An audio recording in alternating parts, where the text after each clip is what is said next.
And if we are more willing, more inclined to forgive those who have slighted us, we will finally be able to become ourselves. If we are able to look at the world, not the way we would look at ourselves in the mirror or glance at our bodies in photographs, but to witness the immensity of the moment, to live long enough to have our hearts broken into a von Bieber sonata, that is all that matters, that is all that ever mattered.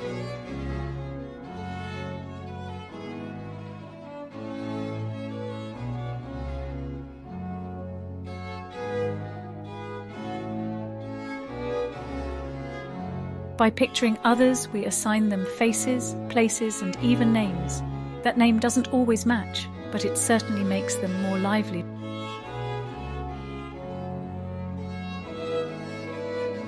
Love, which in many languages doesn't mean the loving itself, not like Orpheus's descent for Eurydice, nor Anna's affair with Count Vronksy, but to dare tread together beyond the earth-gaping pale.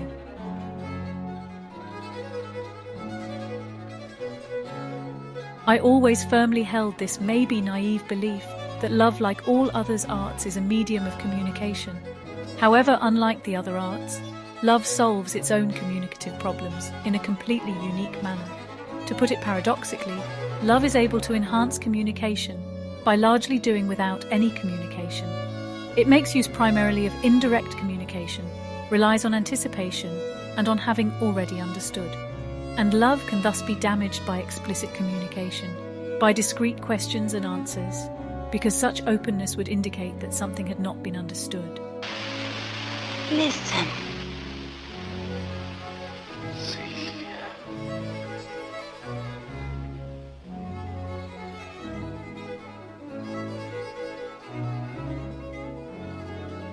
If I ever decide to reconcile with Simone Weil, that would mean that I must reconcile first with her absent God, to accept that a relationship, when intimate enough, should be the same as a silent Beckettian play, where one acts and the other observes a certain level of individualization between two separate beings who deeply understand each other but refuse, out of love for one another, to shatter the other's theatrics.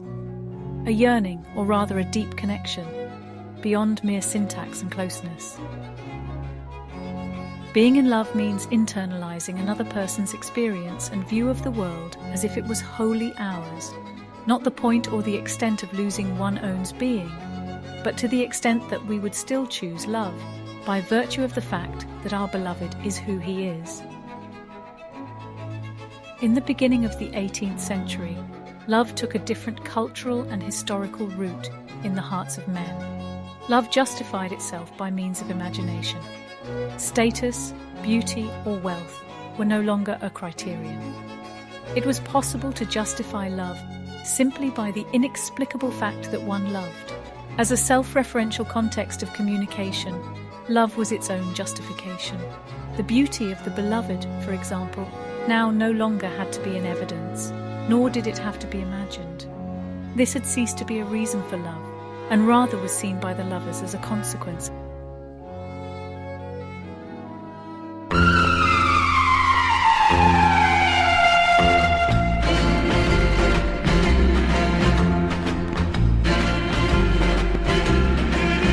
La mer qu'on voit danser le long des golfes clairs a des reflets d'argent, la mer, des reflets changeants sous la pluie.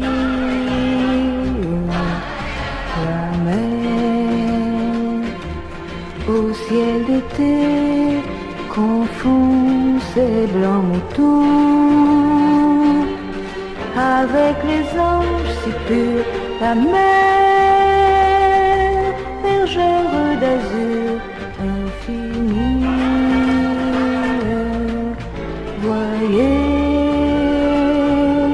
près des étangs ces grands roseaux mouillés. In Godard's short Jean-Paul Belmondo rages misogynistically against a woman who he believes still loves him. In fact, she no longer considers him her lover and had only come back to his apartment to retrieve her toothbrush while her new lover waits for her outside. Godard has replaced Belmondo's voice with his own, a method that recalls Cocteau's own ventriloquizing of his actors' voices. I wanna be loved by you, just you, nobody else but you. I wanna be loved by you alone. Boop-boop-be-doo. I no longer love you. We are no longer in love. It is time for both of us to die.